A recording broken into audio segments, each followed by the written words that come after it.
Howdy, and welcome to another episode of Drinking and Drawing with me, Tat Franklin. If you're unfamiliar with me or the program, the way it works is we drink and we draw. I'm a tattoo artist located in the middle of downtown Columbus, Ohio, and this week we have a very special episode for you, sponsored by the Downtown Residents Association of Columbus. If you like hanging out in weird lobbies and drinking with a whole bunch of people, it's the club for you. The first word of the program is drinking. This week we'll be drinking one of my favorite cocktails, an Aperol Spritz, but specifically the downtown version of it. I got everything for it at the Hills Market, just a few blocks from where I live. Great little market, very convenient if you're downtown. This version I'm calling the Downtown Residents Aperol and Champagne. So basically it's just ice, Aperol, champagne, a splash of soda, a dash of orange, and then you've got one of the most delicious drinks of the summer, and you're welcome.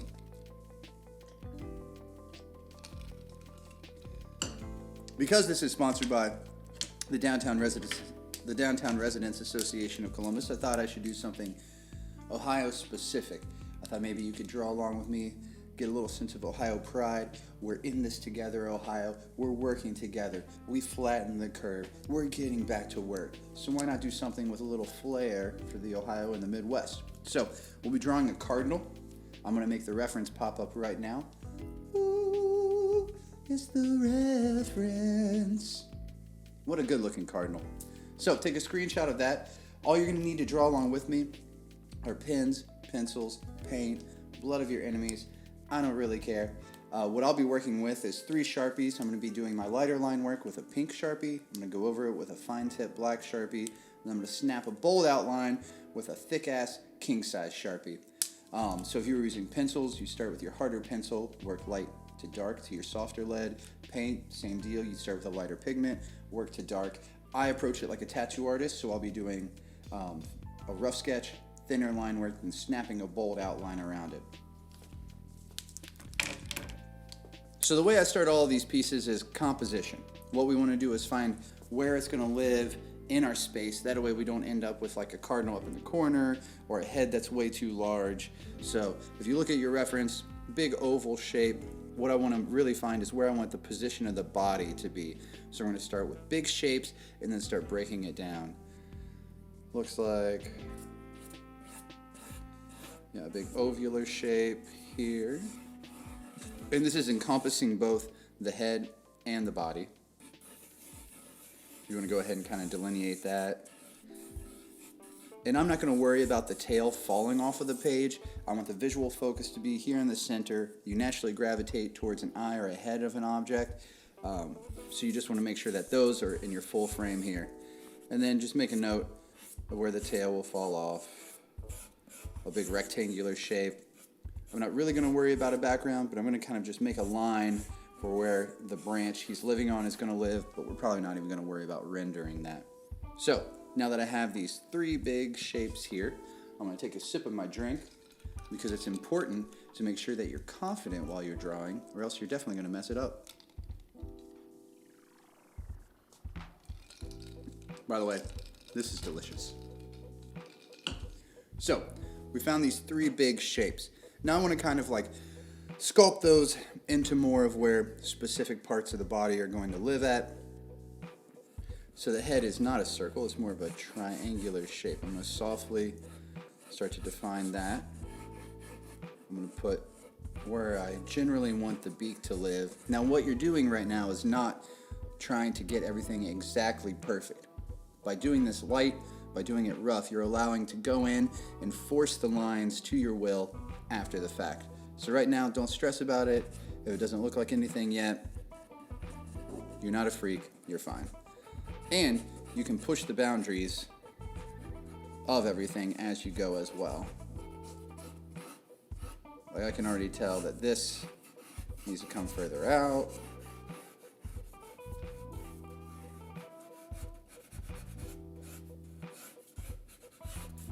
There's 2 main shafts here of the tail.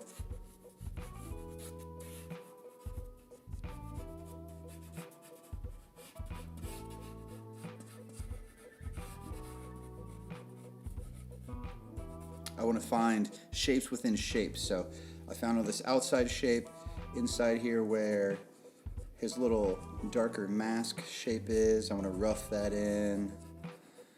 Obviously this wing has a circle shape here, and then a secondary ovular shape here. The feet basically are living about here and here. Once again, not really concerned about the branch, but just as a reference point for everything else.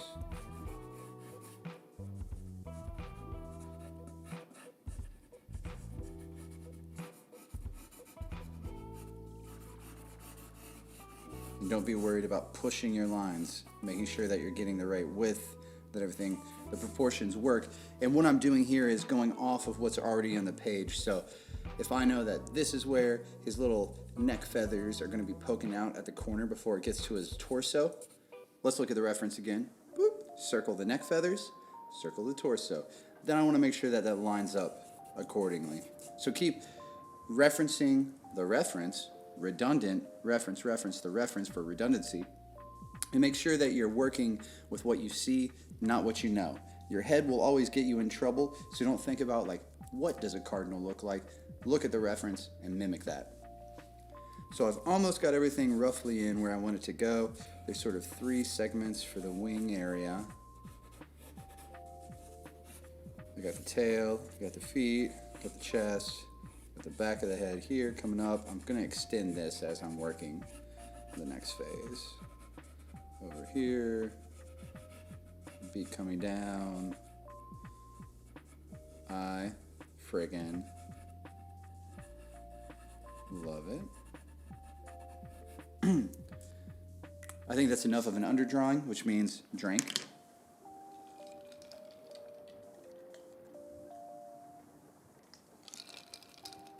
Man, I don't know if it's just a beautiful day outside or I'm really freaking loving this drink.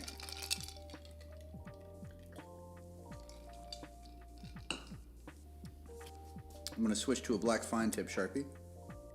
And what I want to do now is start making some decisive decisions. Like, this is where it's absolutely going to live. Now it exists here. This is where it's going to be. This is where it's going to be. This. So, I'm going to start up here. And especially with like the black of the face, I'm just going to go ahead and define where that's living at.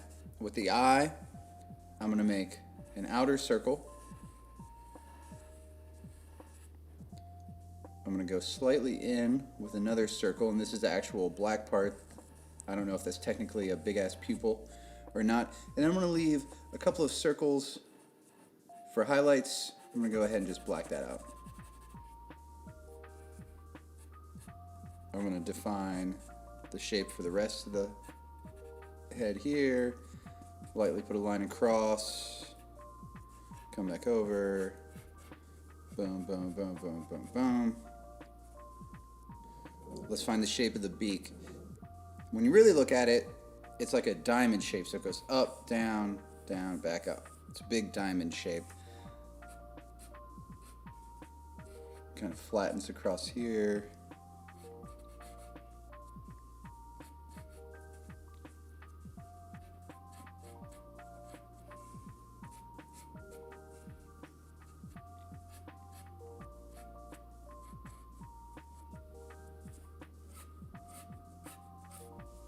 I'm pretty happy with that. Now there's highlights and shadow shapes. What I like to do is go ahead and like kind of define those just slightly. So everything is a shape. The shadows create a shape. The highlights create a shape within itself. So if you look, there's a highlight ridge on both of the beaks, the top and the bottom. I'm just going to kind of acknowledge those. And then once I find where I want it to live, it's a dark space. I'm just going to do a little hatching away from it to kind of push it forward.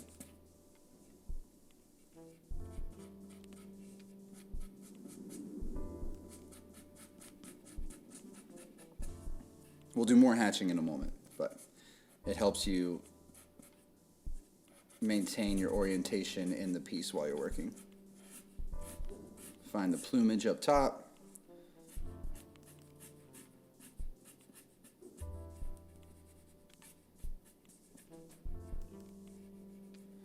Same thing on the forehead here. There's a shadow in the front, so I'm just going to kind of give that a little defined line.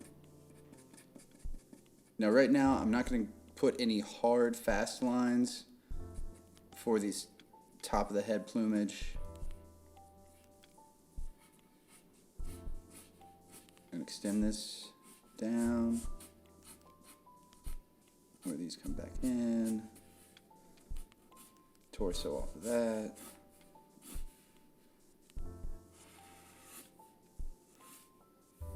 Now this leg, I'm just going to have the body go right over top. You can't see where it's connected, but on this other leg you can. So what I want to do is 2 lines up, circle it off. So you don't want to put a flat line. Nature doesn't create flat lines or 90-degree angles naturally. It's almost always some sort of curvature. And you're sculpting 2D, but you're creating a 3-dimensional object, so I'm going to round it as if it's coming forward in space. Bring that back down. Then he has, it looks like, 1, 2, 3 little talons. And then this 4th one going back. Now what I did is I just put a line for each as reference points. Now I'm going to define the shape that they actually have.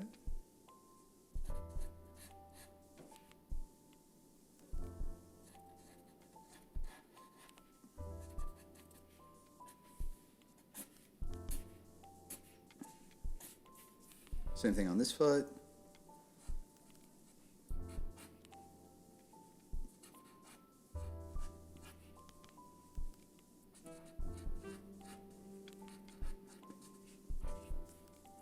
Not really worried about the branch still, just kind of putting it in there so we know it exists. There's some sort of visual weight to it. All right, let's find some of this wing edge. It looks like this wing here comes closer to the leg than I have it. So I'm just going to define it like this. Instead of a hard line, I'm going to do a little bit of this hatching up at a curved rate. This is going to look like it has depth going in over top of the other object. There's a shape for a shadow here. This plumage kind of goes over top. I'm going to whip away from it. Clear line for the shadow back here. Comes across, comes down. This wing, this little bump, goes out beyond. And then this is a whole shadow shape here, coming off. Alright, now let's find the tail. The body overlaps this piece of the tail. Let's go ahead and define that. And then these are just, oh, there's one little shape here. And these just come down, flowing. I'm not going to worry about defining them too hard either, but there's a few layers here if you just want to kind of pepper it in at the bottom.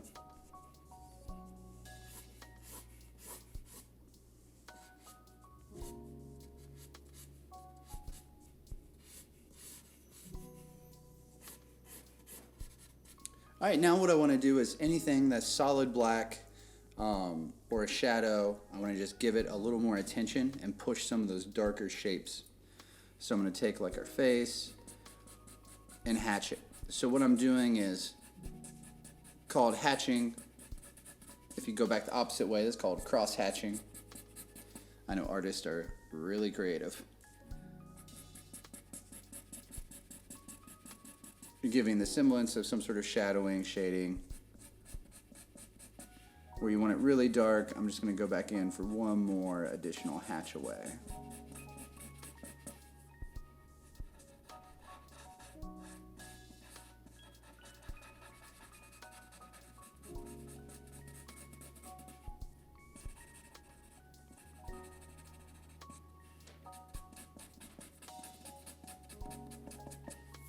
With the beak, I want that highlight to remain on this lower one here, on the lower part of the beak. So what I'm going to do is leave that space and just do a couple of little lines away from it. Same thing on the upper beak. Just kind of emphasize that the highlight is in there. There's a little shadow going up here, so just tonally give it a little love. And then with all of these, I'm going to just kind of bring some of the lines in a little bit further. so it looks as if the feathers were breaking and there's a little space between. There's some shadows going over top from other branches. I'm not going to worry about those because why? To make this look like it's going even further back, like bending under, a little hatch away, increase the shadow. This back shadow shape here, I'm just going to knock this bad boy out. Maybe give it a little cross hatch closer.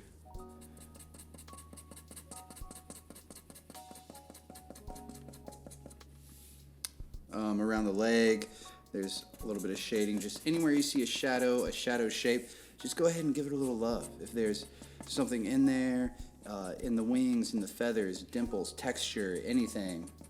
Oh, and don't forget to drink. I wish I was actually hanging out with you guys, but it really feels like I have friends when I'm drinking.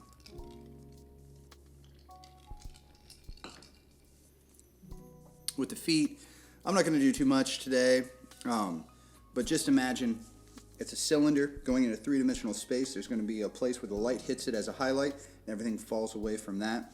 If you were fully rendering this, you'd emphasize that. Back here where the wings in a shadow, knock that bad boy out. Same thing here on the tail. There's a shadow coming off of the shape. I'm going to lay that down. And then it appears that this tail feather has just got a little shading on it as well.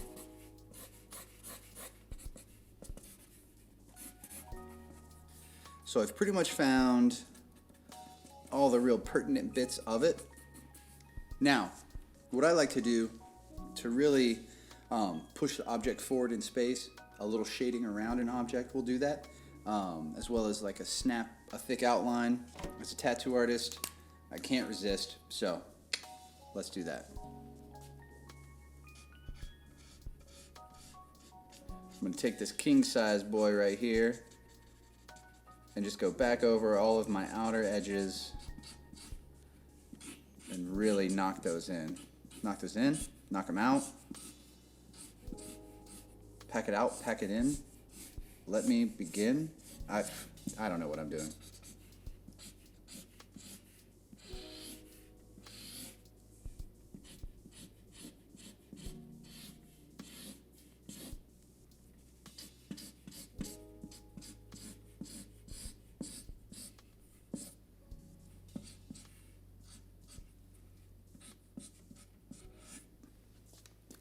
Then I'm going to go one more time with my fine tip. Just shade away, or shade in between the branch, which I did not even worry about defining. And our Cardinal himself, which you know it's a he from his plumage. Also, I just wanted to say the word plumage.